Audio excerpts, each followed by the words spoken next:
राधे राधे दोस्तों, सबके स्वागत है मेरे चैनल में। आप सबको मेरे वीडियो पसंद आएगा तो लाइक शेयर ज़रूर कीजिएगा। कमेंट में ओम नमः शिवाय ज़रूर लिखिएगा। दोस्तों, आप सब पूरी वीडियो नहीं देखते हो तो मुझे बहुत दुख होता है। मैं इतना मेहनत से बनाती हूँ, लेकिन आप सब पूरे नहीं देखती हो। बड़े यूट्यूबर के आप सब देखते हो, छोटे यूट्यूबर के वैल्यू ही नहीं देते हो। आप सब साथ देना, तभी तो मैं भी बड़ी बन सकती हूँ। आप सबकी कृपा से मैं भी चैनल खुली हूँ, शुरू करती हूँ, वीडियो बनाती हूँ, तो आप भी आप सभी साथ दीजिए मेरा। अब बैसाख मास की कथा कहने लगी हूँ। आप सब बने रहिए मेरे साथ मेरे चैनल पर। आप सबके स्वागत है मेरे चैनल में। तो आप सुनिए आज के बैसाख मास के महात्म के कथा। व्याध ने पूछा, ब्राह्मण, आपने पहले तो कहा था कि भगवान विष्णु के वृद्धि के लिए कल्याणकारी भागवत धर्म को उनके बैसाख मास में कर्तव्य रूप से बताए हुए नियमों के विशेष रूप से पालन करना चाहिए। तो भगवान विष्णु कैसे है, उनका क्या लक्षण है, उनके सतावे में क्या परिणाम है, तथा वो सर्व भगवान किन के द्वारा जानने योग्य है। वैष्णव धर्म कैसे है, कैसे भगवान श्री हरि प्रसन्न होते हैं। महामती, मैं आपके तिलकम हूँ, मुझे सभी बात बताइए।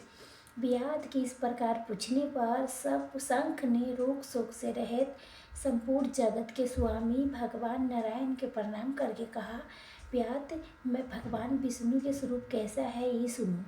भगवान समस्त शक्ति से अचरय समूह शक्ति ईश्वर बताई गया है। वो निर्गुण निष्कर्म आनंद है। सत्य चित्र अनंत ये उनका स्वरूप है। ये जो अगर जगत है, जे अपने अधीश्वर आश्चर्य के साथ नियम रूप से जिसके बस में स्थित है, उसके उत्पत्ति पालन सहाल पुनरावृत्ति नियम आदि होते हैं। प्रकाश बंधन मोक्ष जीविका इस सब के प्रवृत्ति जहाँ से होती है, वही ब्रह्म नाम से प्रसिद्ध भगवान विष्णु है। वही विद्वानों के समान सब परमेश्वर है। ज्ञानी पुरुषों ने उसी के साक्षात परमा कहा है। वेद शास्त्रों नीति पुराणों एशियात 5 रात्रि महाभारती सब विष्णु स्वरूप है। विष्णु के प्रतिपालन है, इसी के द्वारा महाविष्णु जानने योग्य है। वेद देवेद ये साधारण नारायण को कोई इंद्रियों से अनुमान से उत्कर्प से नहीं जान सकता है। उन्हीं के देव कर्म तथा गुणों के अपने बुद्धि के अनुसार जान के उनके अधीन रहने वाली जीव समस्या मुक्त होती है। ये सभी जगत से परिणाम हुआ है, स्वरूप है, सुंदर मंत्र में रति हुआ है तथा प्रधान से शिक्षा करते हैं। सबका आधार प्राणी है, विष्णु है, ऐसा विद्वान पुरुष कहते हैं। व्याध ने पूछा, ब्राह्मण, जीवों में शुद्ध आत्मा प्राणी सबसे श्रेष्ठ किस प्रकार है। दशरथ ने कहा, व्याध, पूर्व काल में सदा देव भगवान नारायण ने ब्रह्मा आदि देवता की सृष्टि करते हुए कहा, देवताओं, मैं तुम्हारे पद पर ब्रह्मा जी की स्थापना करता हूँ, यही सबके स्वामी हैं। अब तुम लोग में जो सबसे अधिक शक्तिशाली हो, उसको तुम स्वयं उपराज के पद पर बैठाओ। भगवान के प्रकाश के कहने पर इंद्र आदि सभी देवी देवता आपस में विवाद करते हुए कहने लगा, मैं उपराज होगा। किसी ने सूर्य देव के श्रेष्ठ बताया, किसी ने इंद्रों को बताया। इन्हीं की दृष्टि में कामदेव सबसे श्रेष्ठ थे। कुछ लोग वहीं खड़े रह गई, आपस में कोई निर्णय न देके वो भगवान नारायण के पास पूछने के लिए गए। अब प्रणाम करके हाथ जोड़ के बोले, हे महाविष्णु, हम सब ये अच्छी तरह से विचार कर लिया है कि किंतु हम सब से श्रेष्ठ कौन है, हम अभी तक किसी प्रकार निश्चय नहीं कर सका। आप ही निर्णय कीजिए। तभी भगवान विष्णु ने हंसते हुए कहा, इस विराज ब्राह्मण शरीर से जितना निकल जाने पर गिर जाएगा और जिसके प्रवेश करने पर पुनः उठ के खड़े हो जाएगा, वही देवता सबसे श्रेष्ठ कहाएगा। भगवान कैसे कहने पर सब देवी देवता ने कहा, अच्छा ऐसा ही हो। तब सबसे पहले देवेश्वर जयंती विराट शरीर के बाहर निकला। उसके निकलने से उस शरीर को लोकमान्य कहने लगा, परंतु शरीर गिर नहीं सका। ये दिव्य चल नहीं पाता था, तब भी सुनता, पीता, बोलता, सोता, देखता हुआ पहले की तरह स्थिर रहा। इसके बाद दूसरी दर्श प्रजापति कल के अलग हो गए। तब लोगों ने उसके नपुंसक कहा, किंतु उस समय भी शरीर नहीं गिर सका। उसके बाद विराट शरीर के हाथ से सब देवी देवता के इंद्र बाहर निकले। उस समय भी शरीर धरती पर नहीं गिरा। विराज पुरुष के सब लोग हस्तहीन अर्थात भोला कहने लगा। इसी प्रकार नेत्रों से सूर्य देव, तभी ने लोग उसका अंधा कान्हा कहा। उस समय भी शरीर के पतन नहीं हुआ। इसके बाद नासिका से कुमारी कला, शरीर धरती पर नहीं गिरा। केवल इतना ही कहा जाने लगा कि ये सुन नहीं सकता। कान से देवी रिश्ते ही कला। उस समय लोग कहने लगा कि उसकी मृत्यु नहीं हुई। इसके बाद जीवा से अरुण देवी निकला। तब लोगों ने यही कहा कि ये पुरुष रस के अनुभव नहीं कर सकता, किंतु ये भी अभी तक धरती पर नहीं गिरा। इसके बाद माँ केंद्री के स्वामी अग्निदेव निकली। उस समय भी गूंगा कहा गया, फिर भी शरीर धरती पर नहीं गिरा। फिर अंतःकरण से बोध स्वरूप रुद्र देवताएं अलग हो गए। उस दशा में लोगों ने उसके जड़ कहा, किंतु शरीर नहीं गिरा। सबसे अंत में उस शरीर से परा निकला। तभी लोगों ने उसके मोरा हुआ बताया। फिर धरती पर गिर पड़ा। इससे देवी देवता के मन में बहुत विचलन हुआ कि भोले, हम लोगों में से जो भी शरीर में प्रवेश करके इसके पहले की तरह उठा देगा, जीवित कर देगा, वही वो विराज होगा। ये ऐसी प्रतिज्ञा करके सभी एक एक करके शरीर में प्रवेश करने लगे।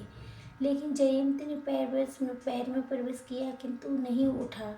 प्रजापति दक्ष ने इंद्र में प्रवेश किया, फिर भी शरीर नहीं उठा। इंद्र ने हाथ में, सूर्य ने नेत्रों में, विषाव में कान में, वरुण देव ने जीवा में, अश्विनी कुमार नासिके में, अग्निदेव केंद्री में तथा रुद्र ने करंज में प्रवेश किया, तो फिर भी शरीर नहीं उठा। सब के अंत में प्राण में प्रवेश किया, तब भी शरीर उठ के खड़ा हो गया। तब देवता ने प्राण के सब देवता में श्रेष्ठ निश्चित किया। प्राण के बल, धैर्य, बुद्धि, जीवन शक्ति में प्राण के सर्वाति मान के देवता ने उसी के उपराज पद पर से बैठाया। इसलिए समस्त चारे जगत में आत्मा है जगदीश्वर प्राण पूर्ण एवं बलिशाली द्वारा सभी जगत व्याप्त है। प्राणहीन जगत स्थिति नहीं है। प्राणहीन कोई वस्तु वृद्धि की नहीं प्राप्त होती है। इस जगत में किसी भी प्राणहीन वस्तु की स्थिति नहीं है। इस कारण प्राण सभी जीवों में से सबके अंतर आत्मा सर्वाधिक बल सिद्ध होता है। इसलिए प्राणोपासों में सर्वश्रेष्ठ कहा जाता है। प्राण सर्वदेह आत्मा है, सब देवता में प्राणमय है। भगवान वासुदेव के अनुगामी तथा सदा उसी में स्थित है। पुरुष बड़ा प्राण के महाविष्णु के बल बताते हैं। महाविष्णु के महात्मा लक्षण को इस प्रकार जान के मनुष्य गुरु बंधन के शरण करने वाला अज्ञान में लीन होकर उसी प्रकार त्याग देता है। जैसा सर्प पुराने कछुए के त्यागते हैं, तैसे लिंग के त्याग करके पुरुष भगवान नारायण के प्राप्त होता है। शंख मुनि के कही हुई बात सुन के व्यास ने फिर से पूछा, ब्राह्मण, ये प्राण जब इतना महत्वशाली है, ये समूह जगत के गुरु है, ईश्वर है, तब लोक में इसका महिमा क्यों नहीं होती है? तब शंख ने कहा, पहले की बात है, प्राण में अग्नि द्वारा अनंत भगवान नारायण के अर्जन करने के लिए गंगा के तल पर प्रसन्न करके गया। अनेक मुनि गण के साथ उसने फलों के द्वारा पृथ्वी के शोधन किया। उस समय समाधि में स्थित हुआ महात्मा कर्ण वामी की मिट्टी में छुपे हुए बैठे थे। हल जोतने पर गिरजा अति पर बाहरी कल पाया। क्रोध पूर्वक देख के सामने खड़े होकर महापर्व के प्राण के श्राप देते हुए बोले, देवेश्वर, आज से लेके आपके महिमा तीन लोक में विशेष तरह दो लोक में प्रसिद्ध नहीं होगी। आप का अवतार तीनों लोक में विख्यात होगी। लेकिन व्याध तभी से संसार में महापर प्राणी की महिमा सिद्ध नहीं होती है। दूर लोकों में तो उसका ख्याति शुभ रूप से नहीं है। तब व्याध ने पूछा, महामंत्री, भगवान विष्णु के रचे हुए करोड़ों सहस्रों साधारण जीव नाना मार्ग में चलने वाला, आगे भिन्न भिन्न कर्म करने वाले क्यों दिखाई देते हैं? इन सबसे क्या एक सा स्वभाव क्यों नहीं एक जैसा? ये विस्तार पूर्वक मुझे बताइए। शंख ने कहा, रजो तमो सतो गुणों के भेद से 3 प्रकार के जीव संदाई होते हैं। उनमें राजा स्वभाव वाले जीव राजकर्म तमस्कर्म तथा सात्विक स्वभाव वाले जीव सात्विक कर्म करते हैं। कभी कभी संसार में इनका गुणों में विशेषता होता है। उसी से ऊंच नीच कर्म करते हुए उनके फल के भागी होती है। कभी सुख कभी दुख, कभी दोनों को ये मनुष्य गुणों की विशेषता से प्राप्त होती है। तभी गीतामसी से विधि से जीवन निर्वाह करते सदा महांत दुख में डूबी रहते हैं। उनमें दया नहीं होती, वो बहुत क्रूर होते हैं और लोक में साधा मतलब जीवन चलता रहता है क्रोध से। राक्षस पिशाचादि तमुक जीव है जो तामसिक गति की प्राप्ति होती है। राजसी लोग की बुद्धि होती है जो पुण्य तथा पाप दोनों करते हैं। पुण्य से स्वर्ग पाते हैं और पाप से आतना भोगते हैं। इसी कारण ही मन भागी पुरुष बार बार इस संसार में आते जाते रहते हैं। जो सात्विक स्वभाव के मनुष्य है वो धर्मशील, दयालु, श्रद्धालु, दूसरों के दोष के न देखने वाले तथा सात्विक विधि से जीवन निर्वाह करने वाले होते हैं। इसलिए अलग अलग कर्म करने वाले जीव को एक दूसरे से अलग अनैतिक भाव है। उनके गुण कर्म के अनुसार महापर्वत विष्णु स्वरूप की प्राप्ति करने के लिए उनसे कर्मों के स्थान कराते हैं। भगवान विष्णु पुण्य काम करते हैं, उन्हें विश्वसता निर्दयता दोनों दूर रहती है। से भाव से सृष्टि पालन सहार करते हैं। सभी जीव अपने गुण से कर्म फल के भागी होते हैं। जैसे मालिक बगीचे में फूल सब वृक्षों के समान रूप से सिंचता है और एक ही कुएं के जल से सभी वृक्ष में फलते हैं, अब अलग अलग स्वभाव के प्राप्त होते हैं। तो बगीचा लगाने वाले ने किसी प्रकार की समता और निर्भरता के दोष नहीं होता। देवादि देव भगवान विष्णु के एक निमिष वर्मा जी के कल्प के समान माना गया है। वर्म कल्प के अंत में देवादि देव श्रीमणि भगवान विष्णु का उनका विशेष होता है अधिकार। वो आँख खोल के देखते हैं, जब तक ले वो सहता है, जब तक ले फिर रहे है। निमिष के अंत में भगवान अपने उत्तर में स्थित समूह लोकों में सृष्टि करने की इच्छा करते हैं। आप व्याध ने पूछा, मुनि, भागवत गण कौन से हैं? किन के द्वारा भगवान विष्णु प्रसन्न होते हैं? शंख ने कहा, जिसके अंतर कर्म की शुद्धि होती है, जो साधु पुरुष के उपकार करने वाले हैं और जिसके किसी ने नेतृत्व नहीं किया होगा। सातवें धर्म समझो। वेदों स्तुतियों में बताए हुए धर्म का अगर निष्ठार भाव से पालन किया जाए तथा लोक से विरोध न हो तो उसके सातवें धर्म जानना ही चाहिए। आसमान वर्तमान के अनुसार जो 4 चरच धर्म है वो सभी नित्य नैवेद्य अकाम में 3 प्रकार के माने गए हैं।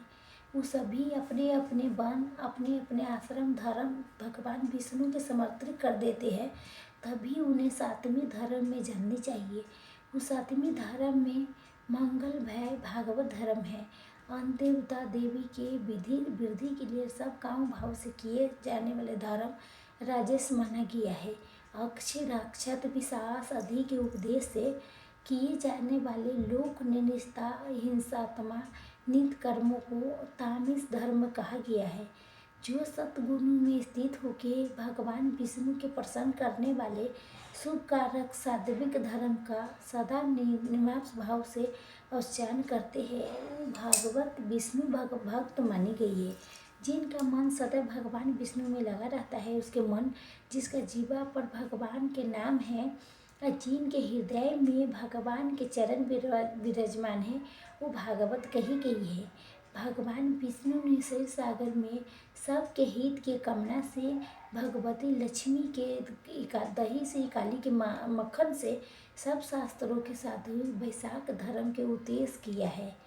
जो धर्म होके वैशाख मार्च के व्रत के करता है, आज ये बहुत सब पापे से सूर्य मंडल को वेग के भगवान विष्णु के योगी ध्रुव परम धाम में जाता है। इस प्रकार वीर श्री संघ के द्वारा भगवान विष्णु के प्रिय वैशाख मार्च के धर्मों के विनत करते हुए वो 5 शाखा वाला वट वृक्ष तुरंत धरती पर गिर पड़ा।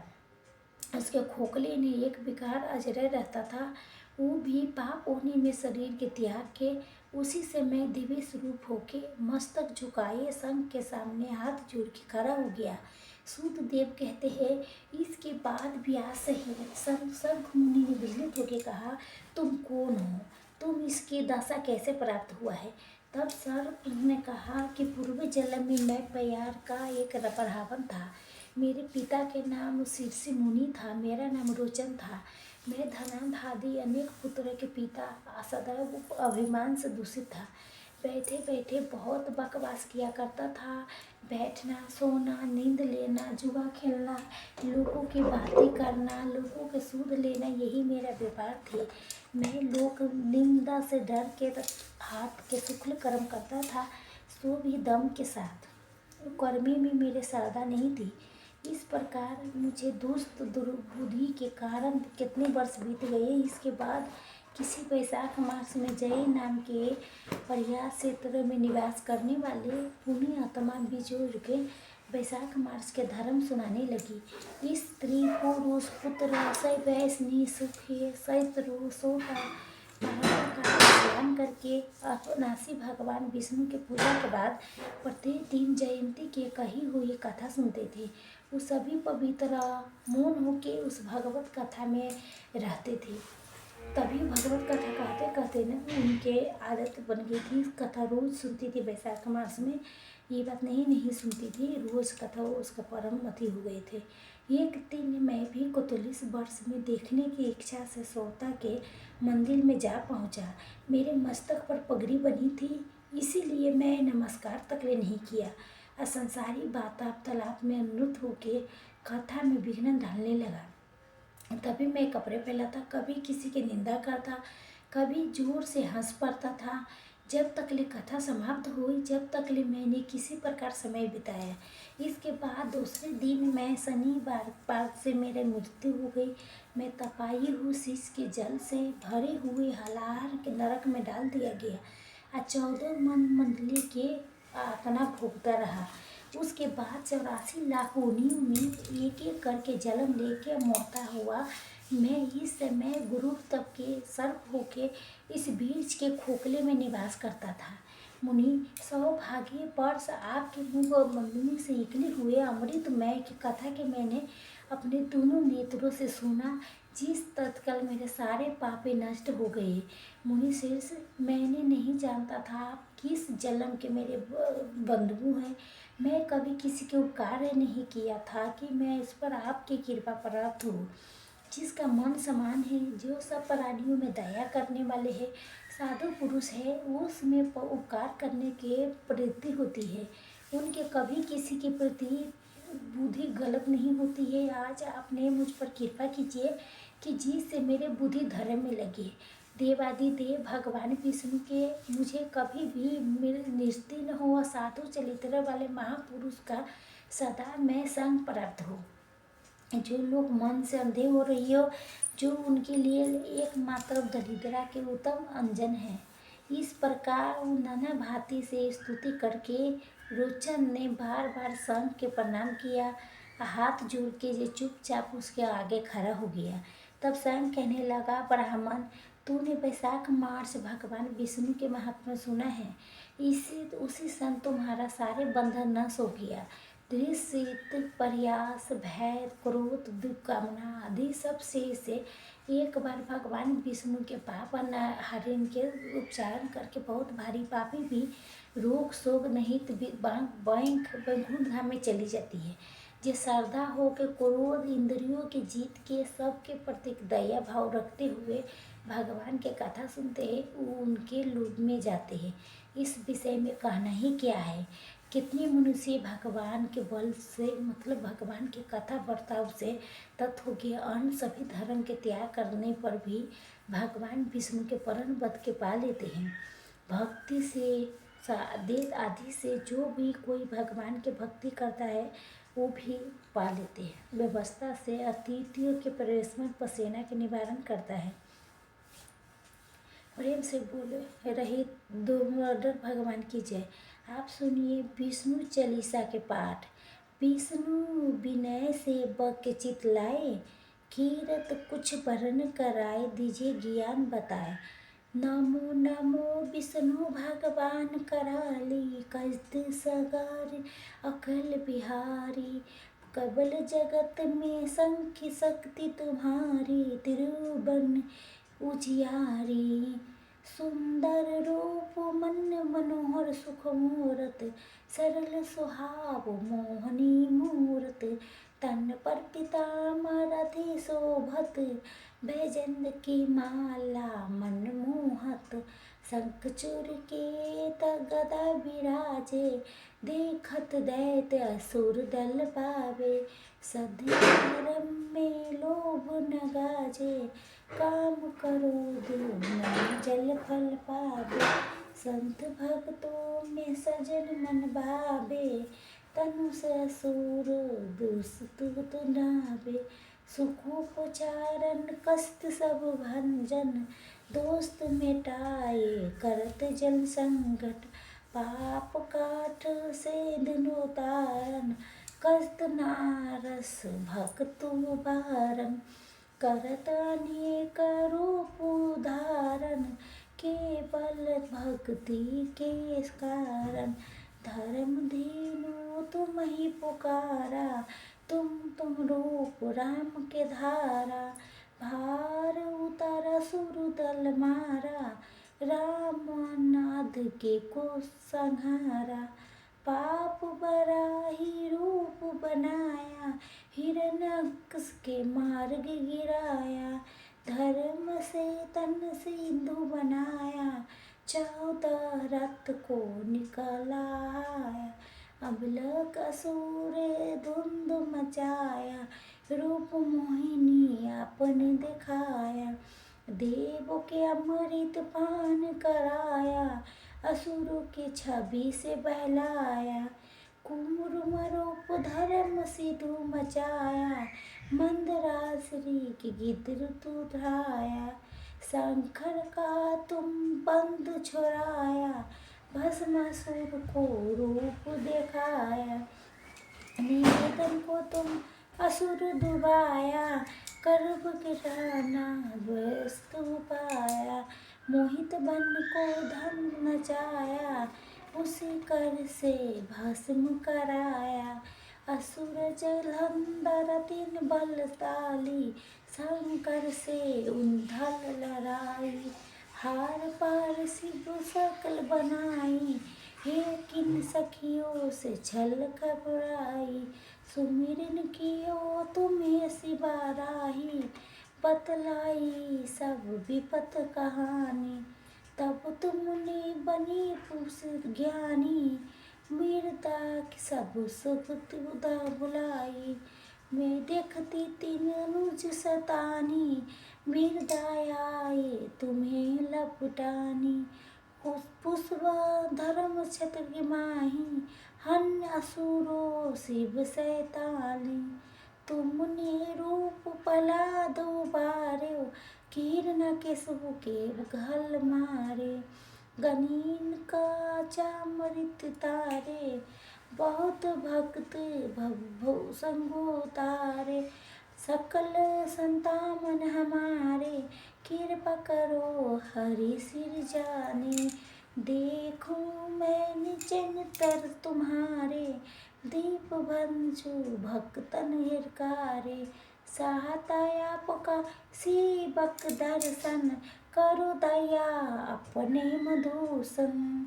जानू नहीं योग जब जब पूजन, हो गया स्थिति अनबूरन। शील दयालु संत कपूछन, विधि नहीं व्रत कोई पूजन। करो आपका किस बिध पूजन कुंदमती कुछ